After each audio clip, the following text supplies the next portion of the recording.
Hello, welcome back to PTC'25. We're here, the dying hours of the conference, but still lots to discuss. I'm here with Jim Buie. He's the CEO of Valor C3 Data Centers. You might not have heard that name before, and there's a good reason why. So, Jim, why don't you explain to us exactly why that is? Yeah, you bet. So Valor C3 Data Centers, with C3 meaning co-location, cloud, and connectivity. It's a new brand.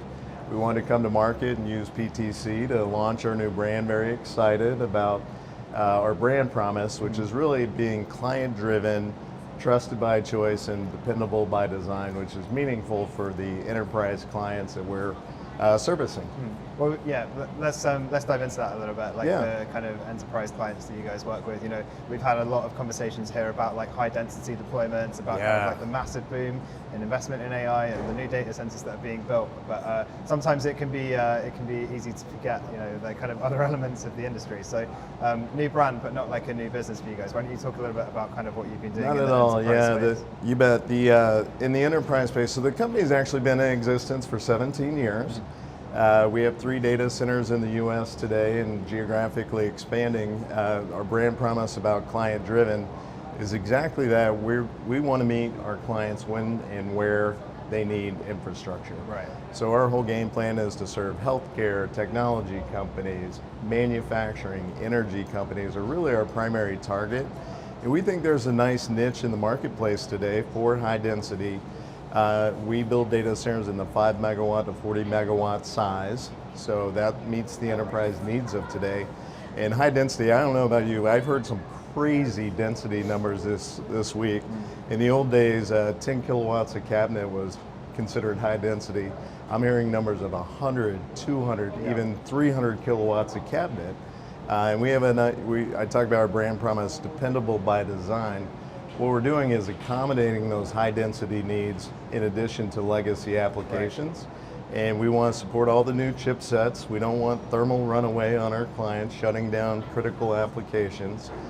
So our design accommodates liquid cooling, cooling to the chip, and it enables enterprises. What we found with the enterprise market, it's really interesting.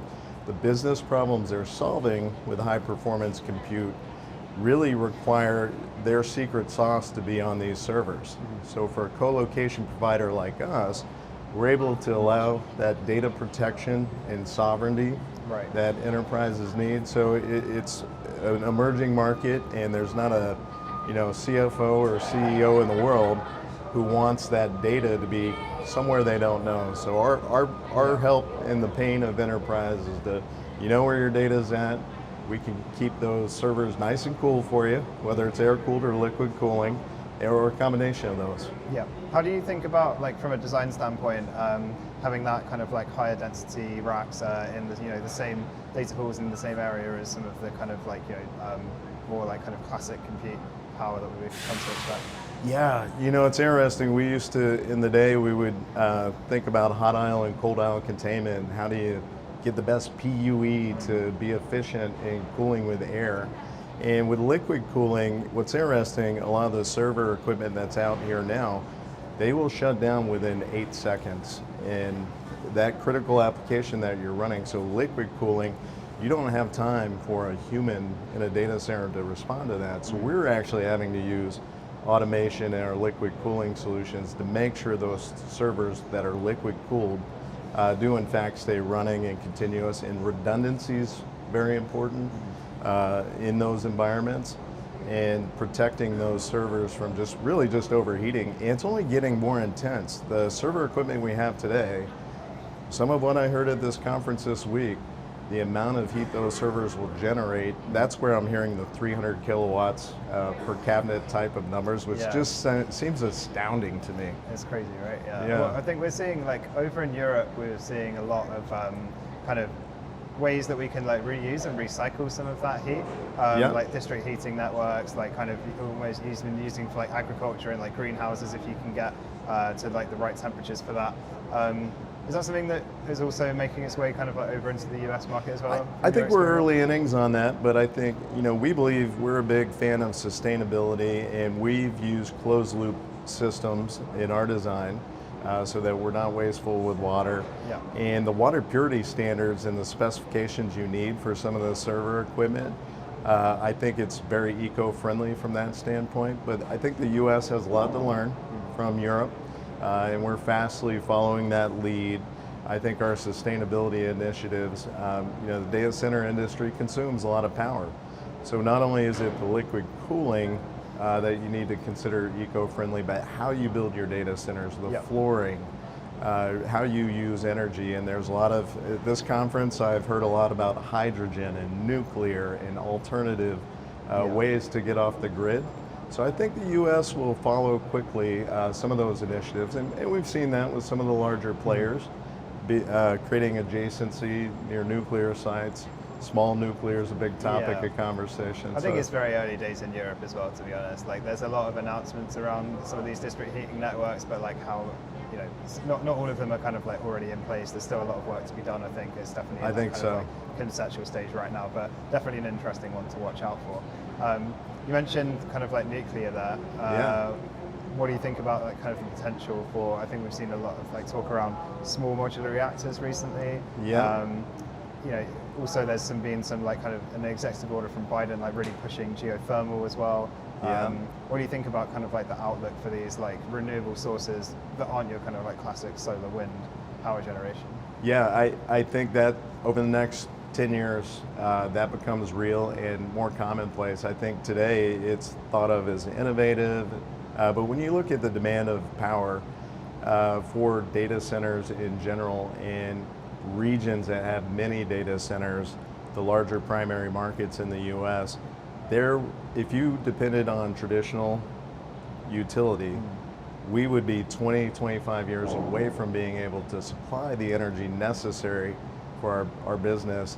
So because of that, that's really generating demand for alternative sources of energy. I'm a big fan of small nuclear. I think 10 years from now, that'll be a very commonplace deployment. Is that something that you guys are looking at in that? Because if you mentioned you're in the kind of like 5 to 40 megawatt range for your facilities, I think often when you kind of like hear about these like newer renewable sources, it's normally attached to a conversation around a gigascale campus over here or whatever. But is that also filtering down into more of like the enterprise space? It will.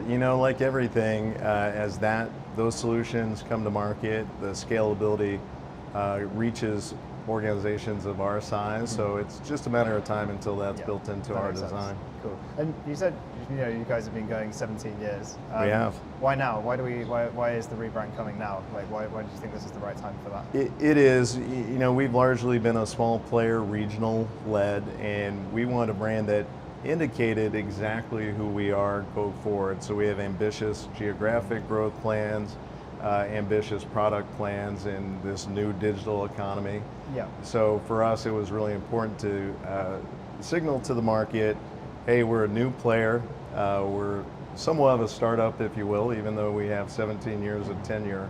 But the investment group behind us, CVC DIF, that is at $200 billion in assets under management, has great ambition for this platform. And I'm excited to have such a good financial partner who sees what the industry is doing to help solve enterprise problems. So it's a great opportunity. How are CVC thinking about, and you guys as well, I guess, thinking about that expansion? Like, is it going to be a lot of kind of like greenfield development? We're expecting to see Valor, involved in the M&A market. What's the plan? Both. It's about 50-50. When you look at the opportunity in the market, there's an argument to be made that every data center that exists today is somewhat obsolete unless you retrofit it for the high density applications.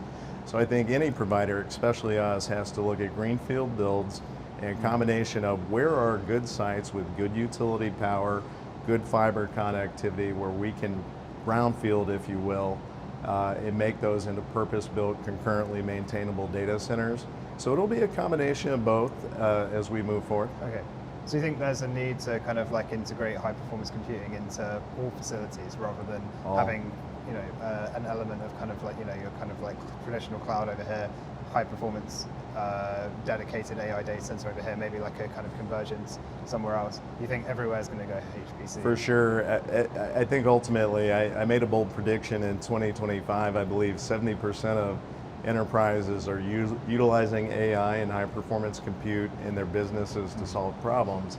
I will tell you, by the end of this year, 100% of every man, woman, and child that's digitally connected will have AI in some form or fashion in their life, and that's great business for data centers. So being able to support legacy applications that, believe it or not, there's still mainframes out there from 30 years ago, and those applications exist, but the future really is high performance compute. Cool. That's a bold prediction to finish us off on. So thanks for that, Jim. Cheers for chatting with us. Appreciate it. And yeah, thanks for watching at home as well. You can check out thetechcapital.com for more news, more views, more industry insights. Thank you.